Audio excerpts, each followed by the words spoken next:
जो पेनिट्रेट कर गया, इनका जो 400 पार का नारा था वो इनको बैकफायर कर गया। वहीं इन्होंने अच्छे दिन का नारा दिया तो आज देख लीजिए कि कैसे दिन आ गए कि हर दिन 2 नौजवान आत्महत्या कर रहे हैं और प्रतिदिन 30 किसान आत्महत्या कर रहे हैं। मैं तो निश्चित रूप से अपने नेता राहुल गांधी जी को देखना चाहती हूँ, क्योंकि अभी देश ने उनका जो रूप भारत जोड़ो यात्रा और भारत जोड़ो न्याय यात्रा 11,000 किलोमीटर की जो यात्रा उन्होंने जो सड़क नापी है इस देश की, ईस्ट टू वेस्ट और नॉर्थ टू साउथ, लेकिन अभी देश ने 1/4 राहुल गांधी नहीं देखे हैं। जो क्लैरिटी उनके थॉट्स में है, अभी आप देखिए कि प्रधानमंत्री बनने के बाद उनका अलग ही तेवर हो।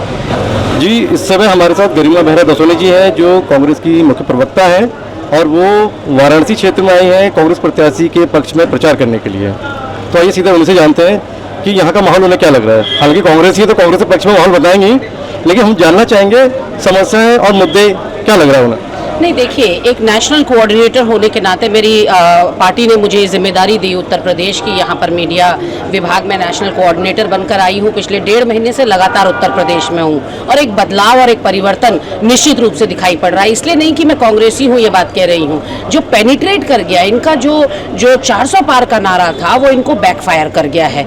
आज जन जन के मुँह में ये बात है कि अगर 400 पार इनको दे दिए तो जितना आतंक इन्होंने 10 साल में किया उससे दुगना आतंक ये लोग फैला लेंगे। जितना इन्होंने सामाजिक ताने बाने को नुकसान पहुंचाया है देश के 10 साल में, उससे लोग बड़ा परेशान हैं। इनकी तानाशाही से लोग परेशान हैं, विपक्ष के दमन से बहुत परेशान है। हेमंत सोरेन को और केजरीवाल को आप अंदर डाल देते हैं और अपने मुख्यमंत्रियों को भ्रष्टाचार करने पर, बलात्कार करने पर आप जो है कपड़ों की तरह बस बदल दिया करते हैं। तो ये दोहरा मापदंड जो इन्होंने अपनाया है और सबसे झूठे प्रधानमंत्री के रूप में जो ये स्थापित हुए हैं, क्योंकि प्रधानमंत्री पद एक बहुत गरिमामयी पद होता है। तो आज जो है उनके पुराने बयान ही उनको बैकफायर कर रहे हैं, उनको डेंट पहुंचा रहे हैं। महिलाओं के लिए बेटी बचाओ बेटी पढ़ाओ का नारा दिया था, वो उल्टा इनके सर पड़ गया, क्योंकि कहीं इन्होंने बेटियां नहीं बचाई। न मणिपुर की बेटियां बचाई, न पहलवान बेटियां बचाई, न इन्होंने अंकिता भंडारी बचाई, न इन्होंने हाथरस की बेटी बचाई। वहीं इन्होंने अच्छे दिन का नारा दिया तो आज देख लीजिए कि कैसे दिन आ गए कि हर दिन 2 नौजवान आत्महत्या कर रहे हैं और प्रतिदिन 30 किसान आत्महत्या कर रहे हैं। किसानों के लिए कीलें आपने गाड़ दी,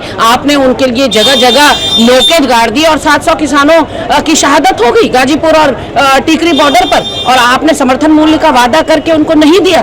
तो बार बार एक नहीं कई बार आपने वादा खिलाफी की है और ये जो संविधान बदलने की बात आप ही के नेता कर रहे थे, आप मूक दर्शक बनकर सुन रहे थे, उन नेताओं पर आपने कोई कार्रवाई नहीं करी। चाहे ज्योति मिर्धा हो, चाहे आनंद हेगड़े हो, आपने दिया कुमारी जैसे नेताओं पर, जिन्होंने बार बार ये बात कही कि हमको 400 पार इसलिए चाहिए कि हमें संविधान बदलना है। अगर आप अब तो आप अपना बचाव कर रहे हैं, आप अपने बयान से पलट रहे हैं। बार बार मोदी जी और शाह जी, गडकरी जी, सबका बयान आ रहा है कि हम कोई संविधान नहीं बदलने जा रहे हैं, लेकिन इस बचाव वाले बयान की जरूरत क्यों पड़ी? आपने सीधे अपने कार्यकर्ताओं पर, अपने नेताओं पर हमला नहीं बोला, उनको पार्टी से बेदखल नहीं किया। संबित पात्रा जैसों ने आपको जगन्नाथ जी को आपका भक्त बता दिया, तब भी आपने कार्रवाई नहीं करी। तो ऐसे में निश्चित रूप से आज जो है ये बात जन जन तक पेनिट्रेट कर गई और मैं सच बताऊं तो इस वक्त जनता भाजपा से लड़ रही है।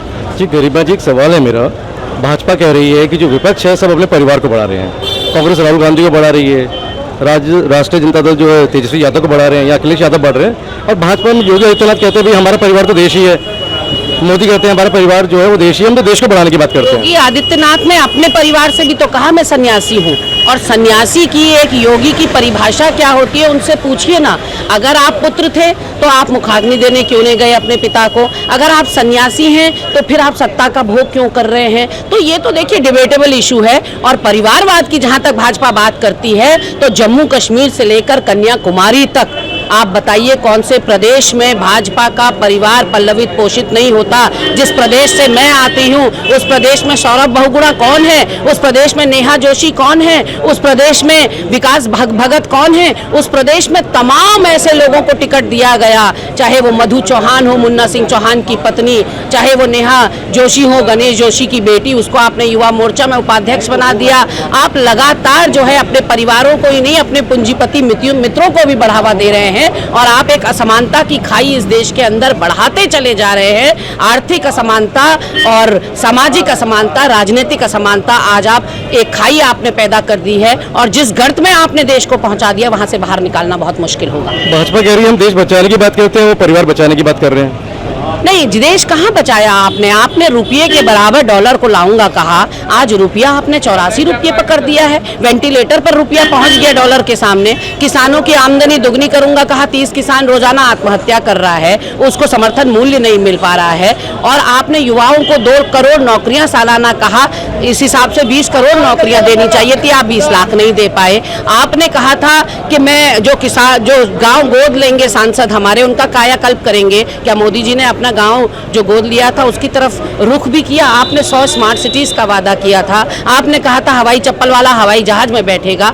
आपने ऐसे कई वादे, 26,000 से भी ज्यादा आपने घोषणाएं ऐसी करी हैं जो आज तक धरातल पर नहीं उतरी। और बनारस में तो आपने सारा काम गुजरातियों को सौंप दिया है। छोटे से छोटा काम और बड़े से बड़ा काम आज गुजराती कर रहे हैं। यहाँ के बुनकर को आपने तबाह करके रख दिया है। सारा सामान यहाँ सूरत से आ रहा है। तो ऐसे में ना आपने रिवर का कुछ किया, ना आपने बुनकर का कुछ किया, ना आपने सीवर का कुछ किया। आपने कहा था कि ये जो मैनुअल सीवरेज सफाई है ये मैं खत्म करूंगा, लेकिन आपके ही संसदीय क्षेत्र में 25 सीवरेज के मजदूरों की मौत हो जाती है और आप आंख मूंद कर बैठे रहते हैं। तो ऐसे में बहुत बातें हैं। झूठलरों की क्या कहानी कहनी, सुबह से शाम तक हो जाएगी, लेकिन इनके झूठ समाप्त नहीं होंगे। अगला प्रधानमंत्री कैसे देखना चाहते हैं? मैं तो निश्चित रूप से अपने नेता राहुल गांधी जी को देखना चाहती हूँ, क्योंकि अभी देश ने उनका जो रूप भारत जोड़ो यात्रा और भारत जोड़ो न्याय यात्रा, 11,000 किलोमीटर की जो यात्रा उन्होंने जो सड़क नापी है इस देश की, ईस्ट टू वेस्ट और नॉर्थ टू साउथ, लेकिन अभी देश ने 1/4 राहुल गांधी नहीं देखे हैं। जो क्लैरिटी उनके थॉट्स में है, अभी आप देखिए कि प्रधानमंत्री बनने के बाद उनका अलग ही तेवर हो। ये तो रही गठबंधन को विश्वास दिलाने की बात कि राहुल गांधी देश के प्रधानमंत्री बने, और रही देश की जनता को विश्वास दिलाने की बात, तो क्या विश्वास दिला पाएंगे कि गठबंधन साथ में है? नहीं, देखिए आज राहुल गांधी में हर किसी को अपना भाई दिखाई पड़ रहा है। किसी को चौधरी, अपना बेटा दिखाई कांग्रेस की बात मान रहा हूँ, आपकी बात कांग्रेस ये मान रहे हैं, लेकिन साथ में चौधरी जयंत सिंह अलग हो गए, नीतीश कुमार अलग हो गए, ममता बनर्जी साथ आ रही थी, ममता बनर्जी अलग हो गई। नहीं, देखिए प्रधानमंत्री मेरे द्वारा नहीं चुना जाता। मैं तो एक छोटी सी अनुशासित कार्यकर्ता हूं अपनी पार्टी की। मैंने तो अपनी तमन्ना बताई कि मैं अपने नेता को प्रधानमंत्री देखना चाहती हूं, लेकिन ये एक प्रोसेस है। इंडिया गठबंधन हर प्रोसेस को फॉलो करेगा। जैसे आपने देखा कि विधायक मंडल दल जो है वो अपना नेता मुख्यमंत्री के रूप में चुनता है, वैसे ही चुने हुए जो हमारे सांसद हैं, और आप देखिएगा कि 4 जून को विदाई तय है भाजपा की और इंडिया गठबंधन का ही प्रधानमंत्री बनेगा। जनता को एक आखिरी सवाल, जनता को क्या विश्वास दिला पा रहे हैं आपकी सभाओं में, रैलियों में, कि जो गठबंधन है बिल्कुल साथ है? क्योंकि जनता के मन में कई सवाल है। पंजाब में अलग चुनाव लड़े जा रहे हैं, दिल्ली में आम आदमी पार्टी अलग लड़ रही है। जनता को कोई शंका नहीं है। जनता को क्लियर हो गया है कि मोदी देश को बर्बाद करने आए हैं। मोदी धर्म की आड़ लेकर राजनीति करने आए हैं, सेना की आड़ लेकर राजनीति करने आए हैं। गरीब की सरकार नहीं, पूंजीपतियों की सरकार है, अमीर की सरकार है, रसूखदार की सरकार है। गरीब की यहाँ कोई सुनवाई नहीं है। ये बात क्लियर हो चुकी है जनता को, और मैंने कहा आपसे कोई संशय किसी के मन में नहीं है। जनता ठान चुकी है कि इनको विदा करके रखना है, और बनारस की जनता तो अपना वोट नहीं खराब करना चाहती, क्योंकि मोदी तो प्रधानमंत्री नहीं बन रहे, सरकार इंडिया गठबंधन की आ रही है। तो मोदी जी तो अब झोला लेकर गुजरात जाएंगे। और उत्तराखंड में क्या लग रहा है, 5 सीटें?